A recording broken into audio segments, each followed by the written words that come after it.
to take my stand. Yeah, I am a roaring lamb. I am a roaring lamb, and the time has come to take my stand. Hello, I'm Donna Skell. And I'm Tiffany Ross. Welcome to Roaring Lambs, the show that's brought to you by Roaring Lambs Ministry. Now you're probably wondering, what's a roaring lamb? Well, a lamb represents a Christian, and a roaring lamb is a Christian that's unashamed of the gospel and wants to share their story so that others will see how real Jesus is. And we've got quite a roaring lamb on our show today. So let me ask you, have you ever heard that phrase, "Wow, I dodged a bullet today"? Well, our guest understands what that really means because she had 3 bullets fired at her. This is an amazing story, and you don't want to miss it. We'll be right back. We'd love to invite you to be a sponsor on Roaring Lambs to promote your product, company, or ministry. Email us at info@roaringlambs.org. Our guest today is Deborah Moore. Deborah is a wonderful Christian lady, a good friend, and she is a mental health advocate. She understands and has studied mental illness. She's a political advocate for mental health reform in Texas before the Texas legislation. She's been featured on Wake Up Radio, was interviewed by CBS 11. She's part of the National Alliance on Mental Illness and is a North Texas family-to-family instructor. And last but not least, Deborah is a published author. She's been featured in our latest book, Stories of Roaring Faith, Volume 5. So you'll have to get a copy and also read her story. And she is working right now on a screenplay called Walking Miracle. So Deborah, welcome. We're so glad you're here today. Thank you. And you do have a fascinating story. It starts when you were just a little child. So would you start there and tell us a little bit about your upbringing and your early childhood? Well, we were living in the South, and my father was a traveling salesman. My mother was a Southern belle from Alabama, and she took on the parenting role while my father was gone. But it proved to be quite a lot for her mentally. And she was struggling with depression. She was struggling with mental health issues that nobody really knew about. And she decided that she really just could not take it anymore. She just couldn't take it. And she started formulating a plan to take us all to heaven. Oh my goodness. So backing up here with your mom, you know, as a child, you don't know that mom's dealing with mental illness. Right. Or maybe this paranoia. She thought maybe your dad was having affairs Right. on the road. Right.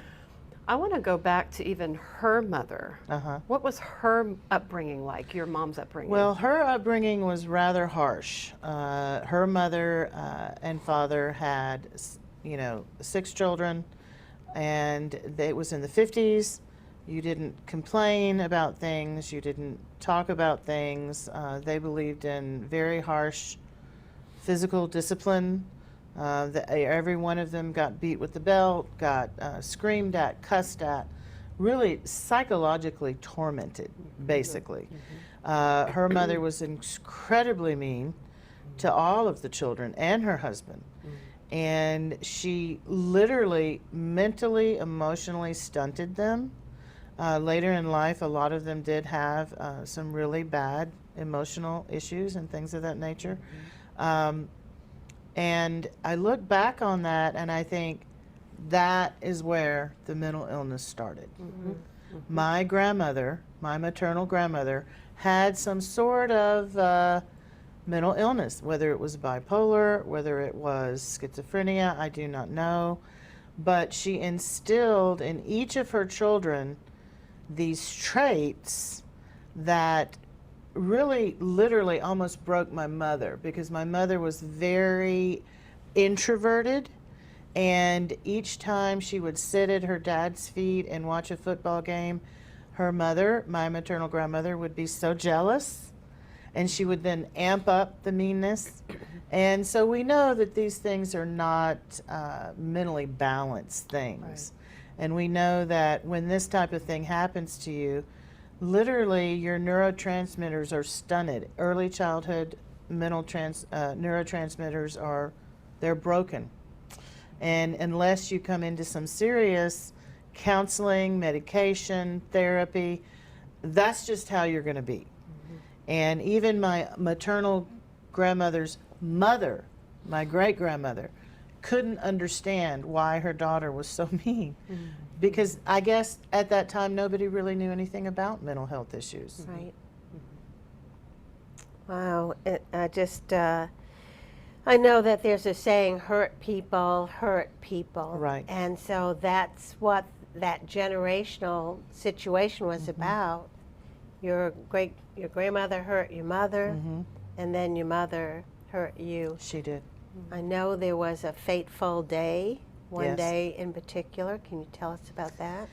Well, my mother, like I said, she was fragile mentally anyway, and then here's marriage, here's being a wife and mother, here's, wait a minute, you're literally a single parent, wait, what's going on? So she just started planning her exit. She went to the hardware store, she got a gun, she didn't tell my father anything about that. She asked me, Deborah, do you want to go to heaven? And of course, as a 7-year-old girl, I'm going to say, yes, I've been to Sunday school. I know heaven's great. Yeah, sure. When are we going, you know? Right. And, you know, can I take my dolls? And she's like, sure. I'm like, okay, let's go. And I had no idea what was going on, as you were saying before. And so anyway, she planned everything out. I mean, at the time there was no internet, so I don't know where she got the information from. But she went and bought several bottles of children's aspirin. She got towels ready in her room. She put a sign in the window of our home. I have children in here. If you come in, I'll shoot. Don't come in. Police don't come in. So everything she was doing was so outlandish. But she was hurting, and she didn't want us to hurt. Like she was hurting. And basically it was my brother was 5, I was 7, and she did. She had us come into her room, my parents' room. She laid us down on the bed. She put towels over our heads. At that point, are you freaking out? Thinking, No. what? No. Okay. No, I had no idea what was going to happen. No idea. Yeah. And then basically what happened is she shot me at close range 3 times. She shot my brother at close range in the back 3 times. She shot herself in the head, and miraculously, we all survived. So I know, as a Christian, as a born-again Christian, that the Lord saved me. And I know that the angels were changing the trajectory of the bullets, which is a mind-numbing experience, trying to wrap your mind around that. Within seconds, she shot him 3 times in the back, me 3 times in the back, herself in the head, and we all survived. How? How did that happen? It's a miracle. That is, shocking doesn't even cut it. It does not. The I mean, horror. I'm getting chills, and I've got on a sweater and a jacket, and it happened to me. I've told this story a million times, and I'm still just wondering, praising the Lord that we survived. Oh my goodness. So you're there. Right. You're survived. The shock. Yes. So who found you? What happened next? Well, the police came. yeah. The police were already out there. I think that may have been what prompted her to finish her plan. So she heard the police, she heard the siren, she was like, well, let's go. She was not in her right mind. And you're taken to the hospital. We were taken to the hospital. She had given us the children's aspirin, like a bottle each. So the first thing they did was the first thing they did was obviously address our wounds, and then they pumped our stomachs. I think she had taken some as well, and I think they pumped her stomach. I mean, our clothes were completely covered in blood. They were just soaked in blood. And my question to her was, why? Why, Mommy, why? Why would you do this? So she is close to you. You Yes. said it was close range. Where did the bullets hit? Well, I have 3 bullet scars on my back. And so I have one kind of over to the side of the spine, one very close to the spine, and then one, and the one that came very close to the spine is still there because the doctors could not remove it without possibly interrupting my ability to walk, causing me to be paralyzed. And so they just left it, and it's still there. It still shows up on x-rays to this day. My Oh, goodness. wow. And your brother? My brother had to have open heart surgery, so he's got a scar all the way down his chest, and they were able to remove all the bullets. He suffered from severe epilepsy before the shooting, and obviously that did not help. The shooting did not help. So he's really had Traumatized. very severe epilepsy even till today. So, Deborah, were you immediately separated then from your mother? We were. She went into protective custody, like a mental health jail. I don't know how to describe it. And then her parents, her maternal parents, who were there at the time, took over custody of my brother and I. And my father, I'm not sure when he came back into the picture because he was traveling and wasn't there. And I'm sure they contacted him and that type of thing. But because he was from the north and my mother was from the south, my maternal grandparents did not like my father. And they blamed him for all of her mental incapabilities, which of course, in reality, may have been brought on by them. Right. And so, but everybody needs a scapegoat when it comes to mental health issues. Right. But your dad tried to fight for you. He wanted to have you and your brother. He did try. There was a home study done at his home in Philadelphia with him and his mother. There was also a home study done in Mobile, Alabama with my maternal grandparents. But you may not understand how things sometimes work in small cities in the South. And he was considered the interloper. He was considered the outsider. And of course, you know, custody was awarded to my maternal grandparents. Who your grandmother suffered from the same illness Yes. that your mother She did. suffered from. So just when things seem like they can't get worse, in a way they did, didn't they? They did get worse. My maternal grandmother did the same thing to us as she did to her children. She psychologically tortured us. She beat us with a belt or a can of peas or whatever she had in her hand, a tool. It could come flying at you and you would get a gash in your head. It didn't matter. She would excoriate our souls. You know, when I had my cycle, she was, oh, you're a terrible, you know, awful, dirty, terrible girl. And here I am wondering, okay, what is going on here? I mean, you know, she did teach me some things about how to take care of a home, how to take care of a yard. We were very good and obedient servants to her. We cleaned the house, we did the yard work, we did whatever she asked us to do. But just like her own kids, we were not allowed to speak, we were not allowed to have opinions, we were not allowed to have anything other than what she said. We were made to take a nap every day from the time we were 7 to the time I was 14. I had to take a nap every single day after school for like 3 hours. Oh. Because she didn't want to see us. She didn't want to have to deal with us. Right. And we were to be silent. We were not to watch television. We were not to talk. I mean, it was like flowers in the attic type thing. Yes. I mean, it was just unbelievable. And so she pitted my brother against me from the time, and I found this out later, from the time I was 7 and he was 5, she would get information from him on every little thing that his sister told him. She would reward him in some way, and then she would psychologically have a full profile of me and every single thing I ever said and done privately with my brother that I thought, oh, he's my only friend. He's my only confidant. I love my brother so much. We've been through so much together. We've survived this terrible life together. Amazing. But he was not my friend. He was not my friend. And I didn't even know it. And then I found out later she did the same thing to her own sons. They informed on their sisters to her and her husband. They knew everything they were doing. They knew all how they felt about stuff. And it's just, that's what I mean by psychological torture. Yes, It was right. just unbelievable. You were controlled in every way. Every way. So it's ironic that the one place of escape you actually found was in an orphanage of Right. respite. Right. What happened there? Well, my grandmother and my grandfather and my mother were all of a certain religion, Church of Christ. Okay. And I'm not saying that all of the Church of Christs are cult, but the ones that they were involved in was a cult.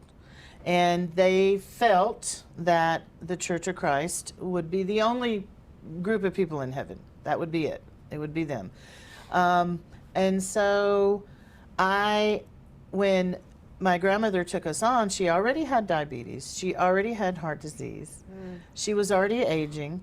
And it became too much for her, which obviously, I mean, Yeah. you know, 2 little kids. My uncle sometimes lived there, but then sometimes he was in the Middle East doing work. And so here we are with this aging, mentally ill grandmother, and she said, "That's it, I'm sending you kids to the orphanage. I'm sick of looking at y'all." I think I might have been 8 or 9 the first time she sent us. She sent us to a Church of Christ orphanage in Alabama. And at that point, you're adding insult to injury. At that point, you're adding trauma on top of compounded trauma. And we're just literally just in shock. I mean, they had cottages in this orphanage where the older kids would live, the younger kids would live. So my brother and I were separated. But it may have been a good thing because of the underlying psychological trauma that my grandmother was still, I'm sure, working with him to report on me. And basically, I would get to see him sometimes. You know, if I walked over to his little cottage, the house parents would let us talk, you know, and see each other.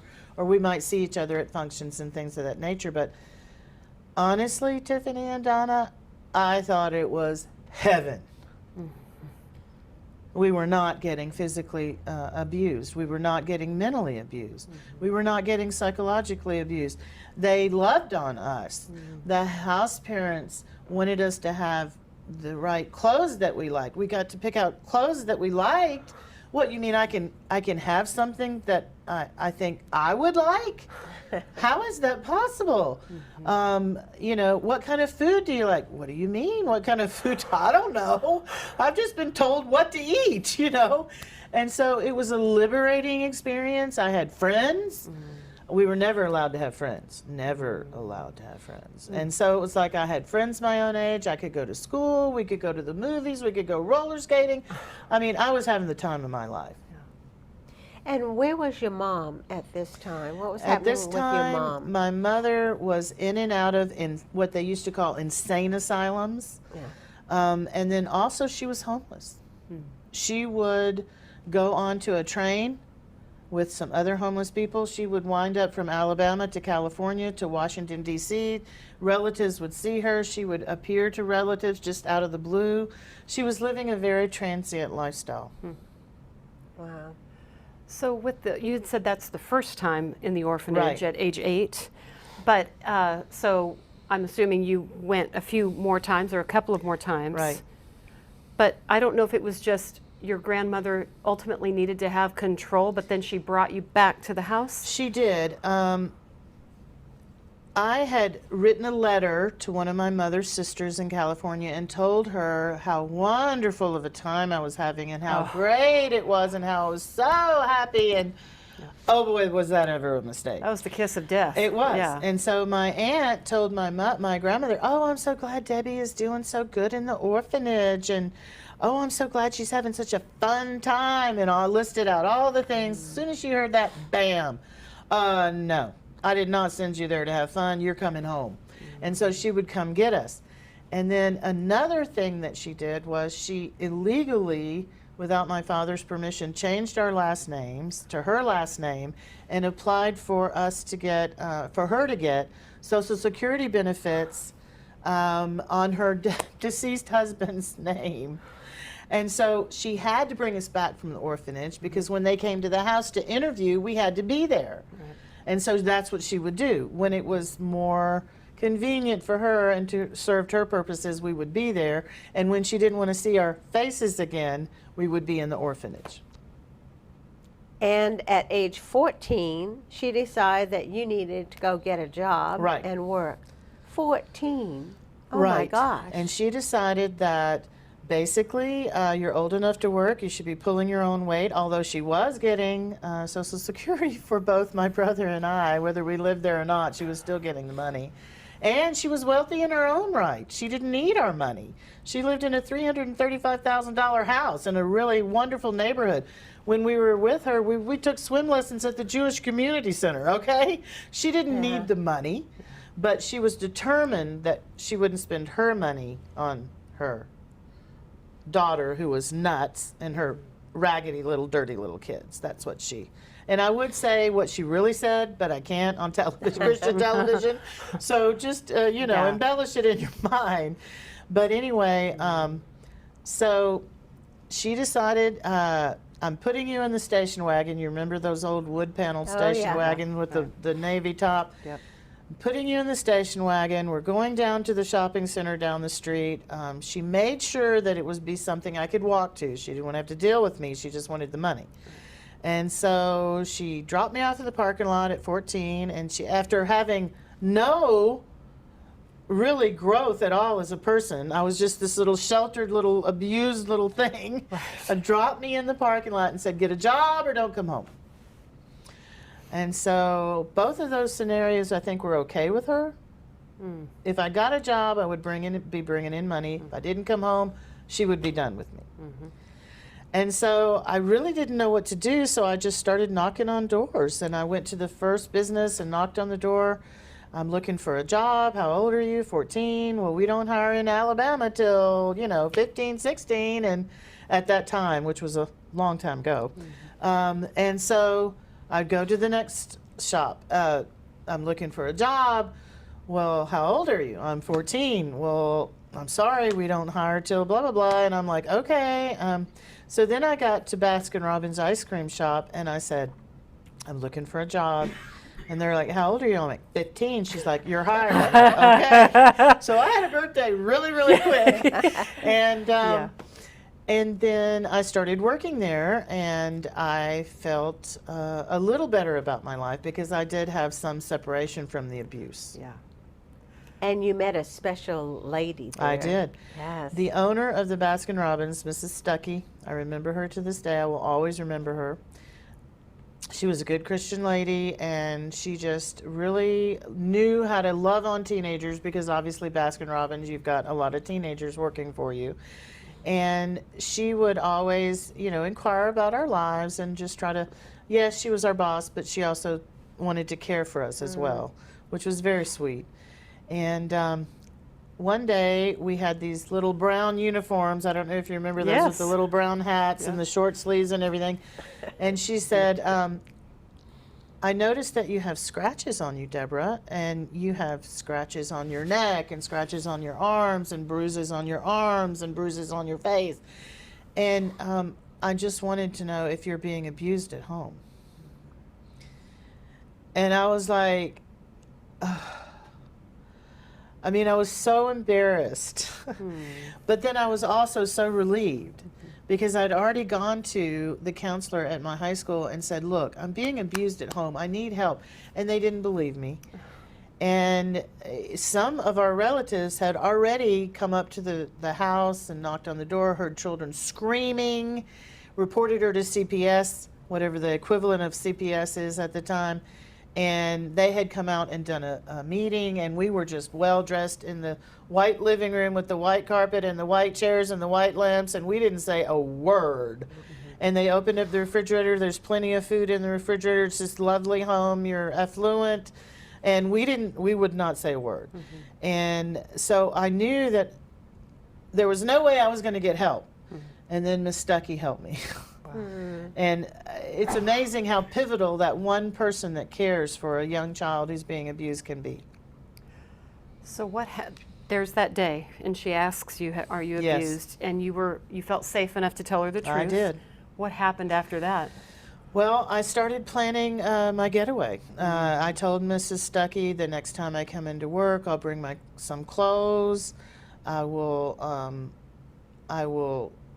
ask my brother if he will come with me, and hopefully we can get out of this terrible situation that we're in, which nobody believed, because how could this nice, wealthy, older grandmother do this to her grandkids? Well, she did.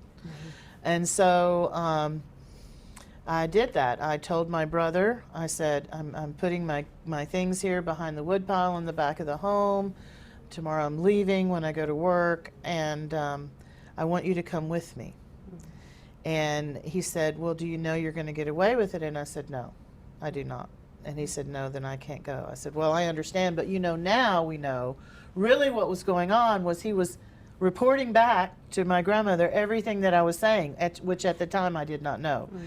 And so the next day after school, she had us down for our nap. And she came in my room and she pulled back the covers, and I was in my Baskin-Robbins uniform. And she said, choice words, and why are you lying to me about having to go to work? And I'm like, I do have to go to work. And she said, I called up there and they said you weren't on the schedule. And I'm like, okay, this is not going well for me.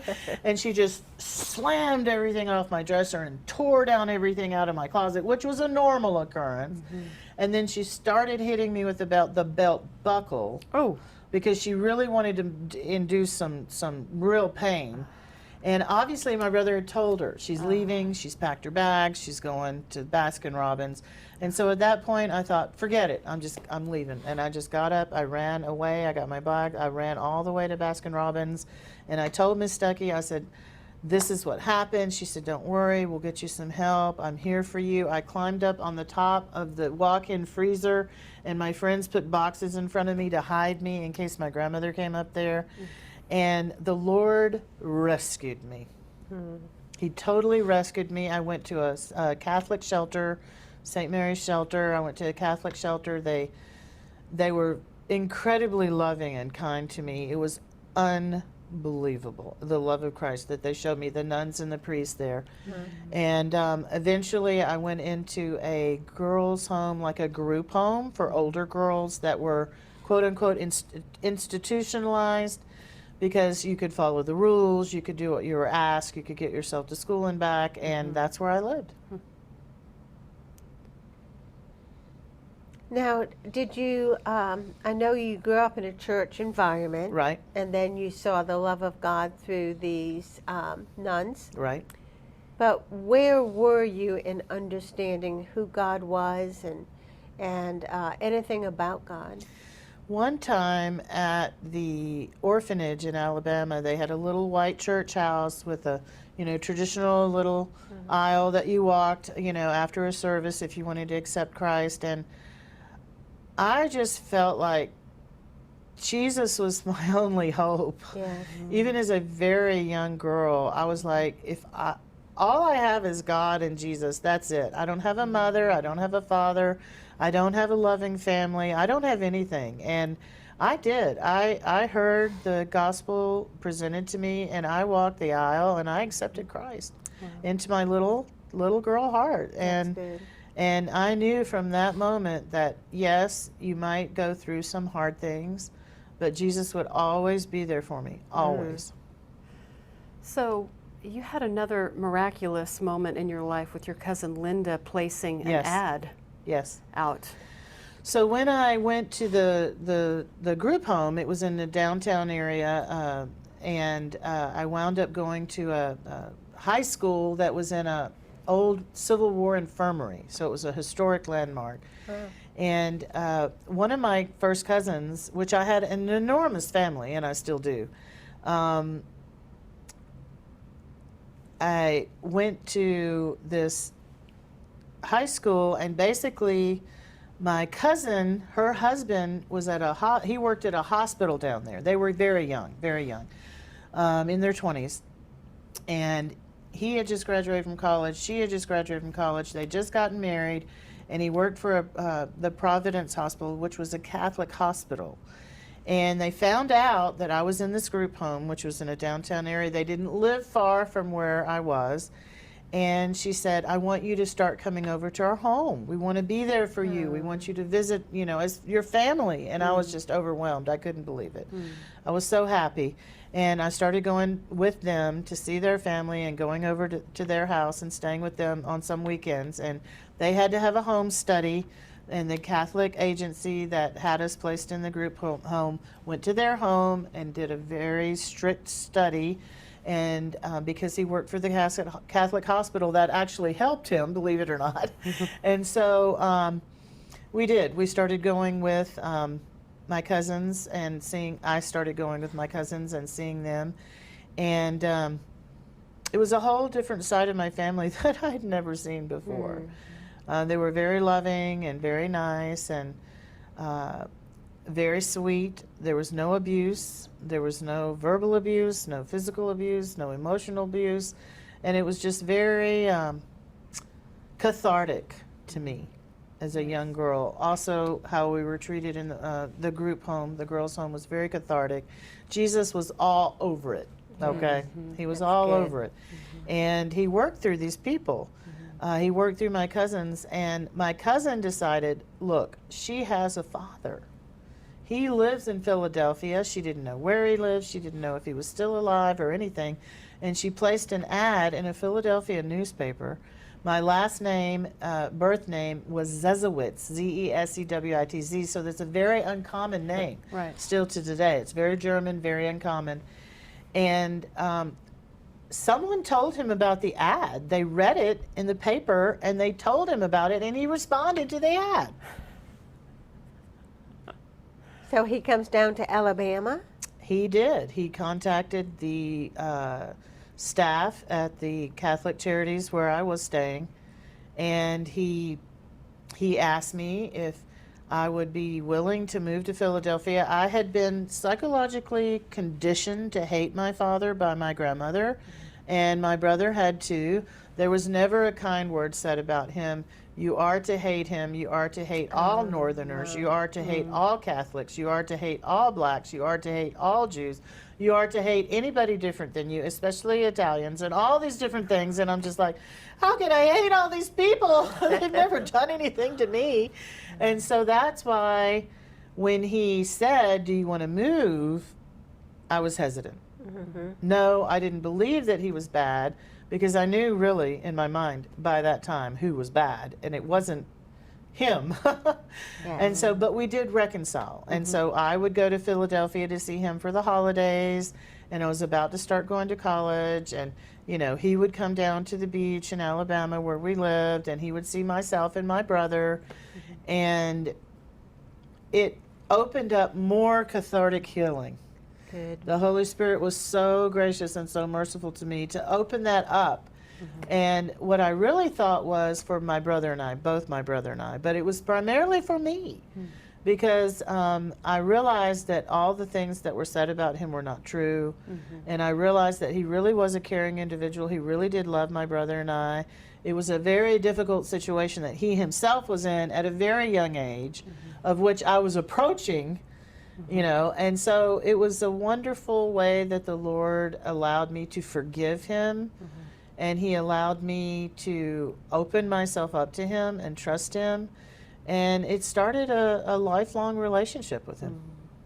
And your mom even came back into your life for a short period of time? Yes, I was in college, I was working, I was going to the church across the street, Sage Avenue Baptist Church.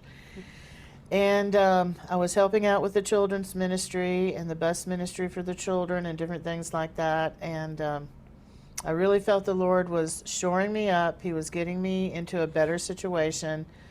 And then one day I get this knock on the door. My mom.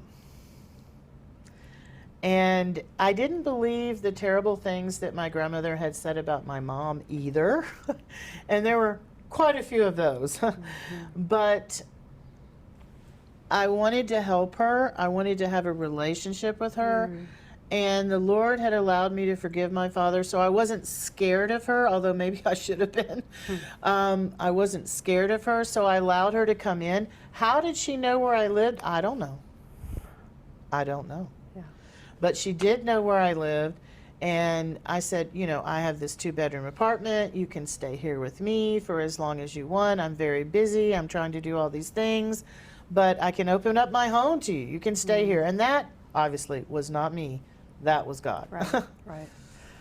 So ultimately, she left. She did. She did. She was there for just a short time, and she wanted more from me than I could give her at the time, because she's like, "Why is there no food in here?" I said, "I'm a starving college student.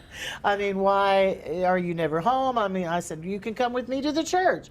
She didn't want to come to the church because it wasn't Church of Christ and that type of thing. And I came home one day and she was just gone. She was just gone again. And I knew at that time that something was different about her. I didn't know anything about mental illness. I didn't know anything about mood disorders or anything about mental health issues. We just didn't talk about it back then. Right. And but I knew something more was going on. It couldn't just be that she was this terrible person that had done this terrible thing. So you're a young girl, Yes. college. This has happened with your mom. When did you meet your husband? Well, at that time, I went ahead and moved because of my job to Texas after college. I moved to Texas. Praise the Lord for that. And so we were living in the same apartment complex. And he was a computer consultant. He had been transplanted to Texas from Wisconsin. And his name was Schmitz, so he was a good German boy, you know, half Czechoslovakian, half German. And but anyway, we met, we started dating, and we dated for 5 years. And I think we were both kind of a little commitment shy because I was from my traumatic childhood. Yes. And I just felt like God had sent him to me. And we did. We wound up getting married and starting a family. But then something tragic happened. Yes. Yes, we got a house, we got married, we started a family, and then he had an aortic aneurysm. And it was from a heart valve problem that he had had since he was a child. And it was very, very, very devastating to me. And I was like, Lord, you know, you can't be doing this to me again. There is just no way. But the sufferings and afflictions that we go through. Yes. And basically, he allowed me to get through that time of my life with very, very young children. And I had a home care business in my home. I did child care for a church in the same city I lived in. I taught a preschool class. My church had a preschool, pre-K type deal, and I taught in that a couple of days a week. So I did what I had to do to get through. And you were able to forgive Yes. the members of your family that Yes. were harmful and hurtful Yes. to you. I did forgive my mother, and I did forgive my father. I did forgive my maternal grandmother. And the Lord started having me have these experiences, these life experiences that a lot of them I'd already had, losing a husband, having to raise children. I don't even know how many kids I had in my house over the period of 7 years. A lot. And here's my maternal grandmother with 6 children.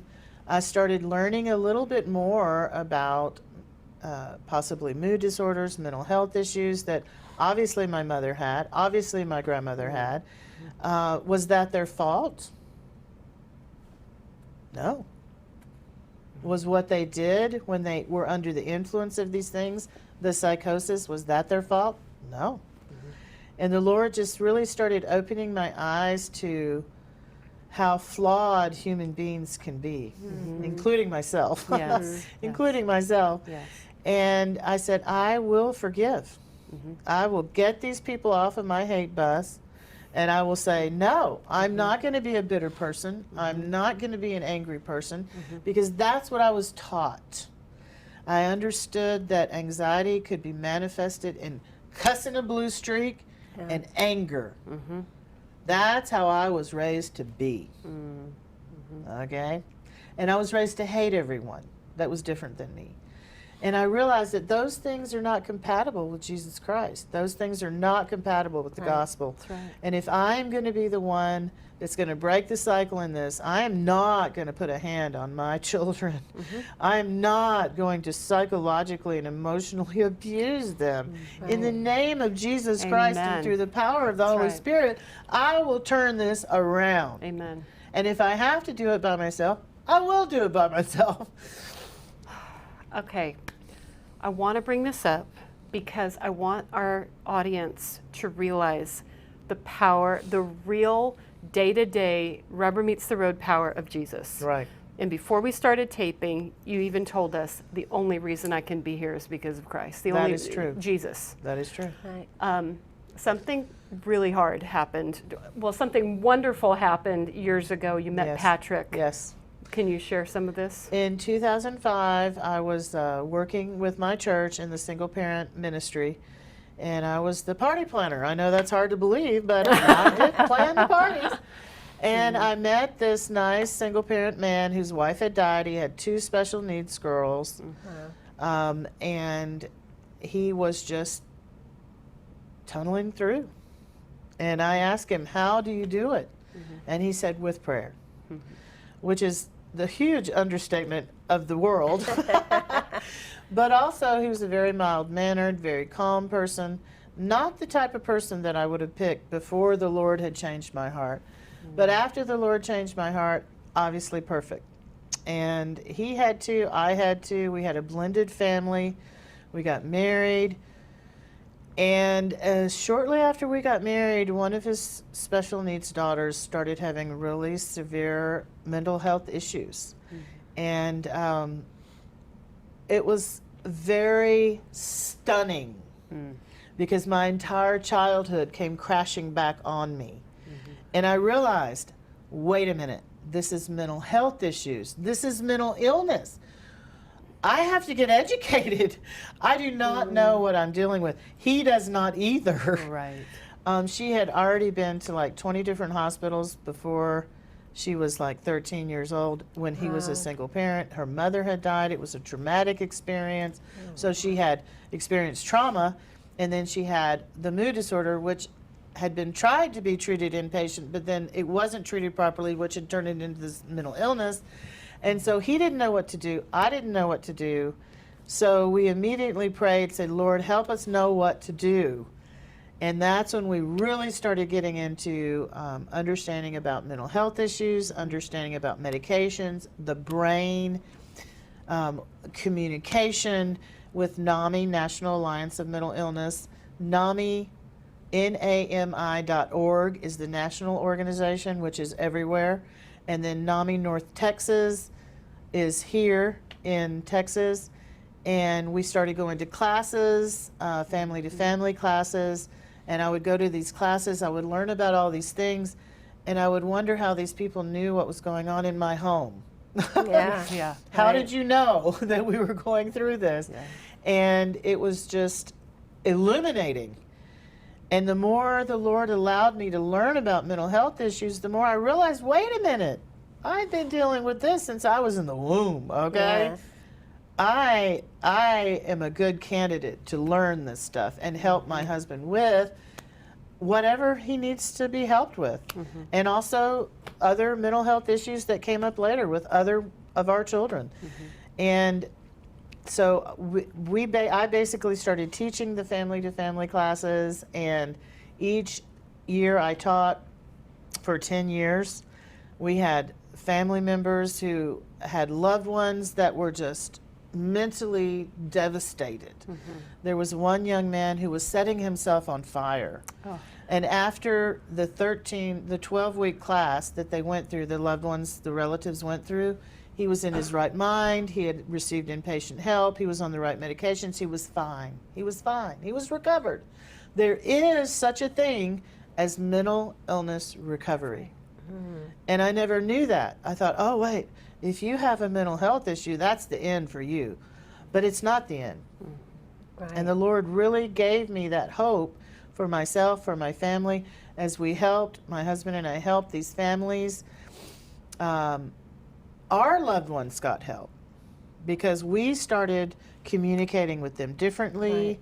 We started helping them differently, not the way we thought they needed help, our perception, but how they really needed help. And we've had amazing mental health recovery stories in our family. That's great. Yeah. And then, unfortunately, this past year, your family really came down with COVID. I Yes. know that you were hospitalized for weeks. I was. How long were you in the hospital? Almost 3 weeks. 3 Wow. weeks. Yes, And Patrick also My came down husband, with yes. COVID. he did. And while you were in the hospital, he passed away at home He did. from COVID. He did. And so, all of a sudden, what a trauma that was, wasn't it? It was a trauma. All 5 of us got sick in late July 2021. Apparently, I had it the worst because breathing problems, pneumonia, double pneumonia, COVID pneumonia. They took me to the doctor. The doctor put me in the hospital, and I was on, thankfully, not a ventilator, but I was on very strong oxygen. And while I was in the hospital, my husband became worse. Our adult children started getting better, but he became worse. And I said, you need to call 911. You need to get to the hospital. And he called 911. The paramedics came out. They refused to take him to the hospital. And I was in the hospital. I couldn't really do Right, anything. right. So I started calling 911 from my hospital room. And I said, look, you've got to go out there. You've got to help him. He's sick. Get him to the hospital. And it was just so bad that one day my daughter said that he called them, they came out to our home, they got close to our home, and then they just left.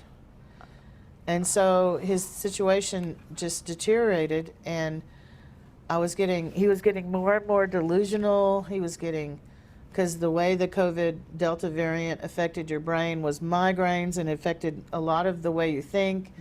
And he was becoming delusional. He asked me if I had a gun. I was like, oh my goodness. So I called 911 again. I said, look, you guys need to send somebody out there. My husband needs to come to the hospital. I don't understand why you won't take him. And a policeman was in my hospital room, and I was begging him to go out there, but it was too late. He had already passed away. Wow, Deborah, I know that if we can get this made into a movie, a screenplay, it Yes. can help a lot of people. Yes. And we are going to pray Yes. that the folks that looked at it at NRB Yes. will find that there's a lot of healing that can take place if they do this movie. Well, and that's why I wrote the autobiographical screenplay of my life. I called it Walking Miracle because Yes. after the injuries that I sustained as a child, I really shouldn't be able to walk. And I also call it a walking miracle because Jesus has walked me through my life. And Jesus will walk you through your life as well, Right. if you allow him to. All of the situations that I've had in my life have prepared me for this day. Being a widow the first time, now a widow the second time. The Lord has prepared me. The Lord has strengthened me. The Lord has strengthened me through my afflictions and my suffering. He's strengthened my character. I'm able to be strong in the Lord and have my adult children see that. My church, Grace Point Capel Church, they have loved on us. They have surrounded us with support. They have paid bills for us. They have bought groceries for us. They give us gift cards. They give us prayers. They even started a grief share program just for our family, a 13-week grief recovery program, which myself and my daughter and son have been going to, that has helped us get through this terrible situation. And I know that the Lord has been there every single second. Right. So if people who are dealing with mental illness, if they just want to talk to you personally, Yes. or maybe there's a producer watching even right now that says, I want to make this film. That's right. How do they get in touch with you?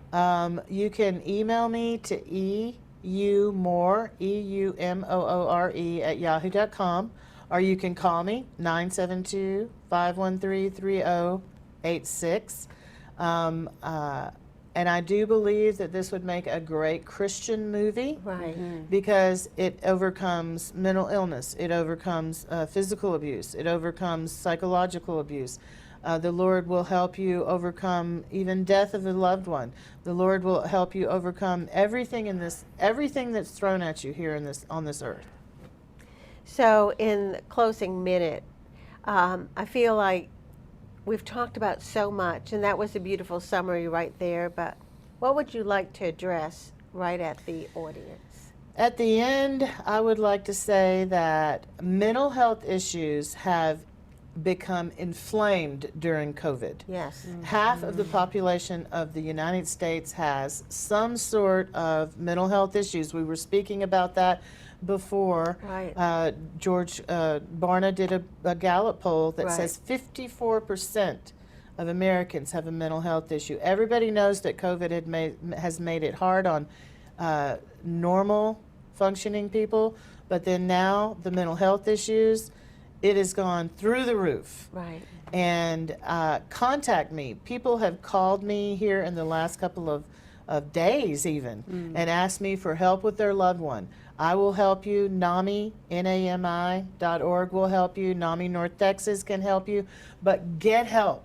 Yes. Get educated.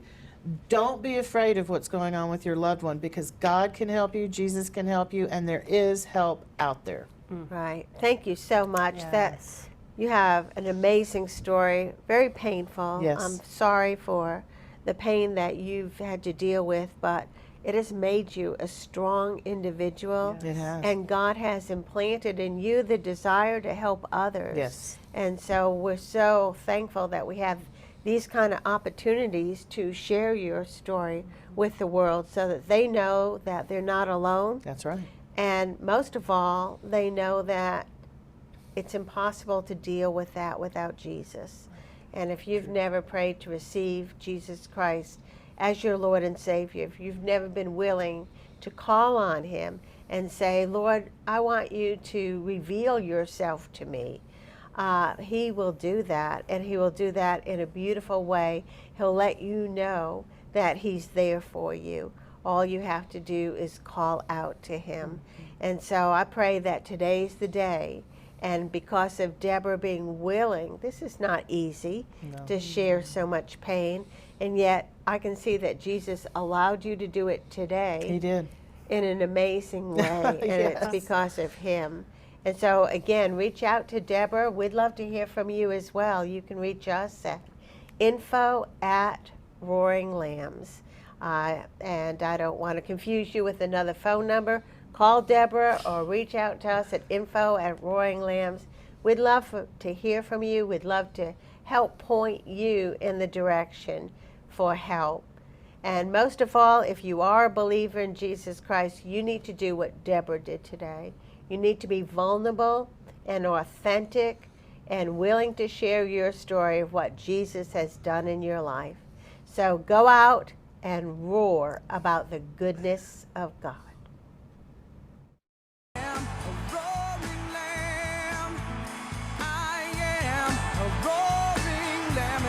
Time has come to take my stand. Yeah, I am a roaring lamb.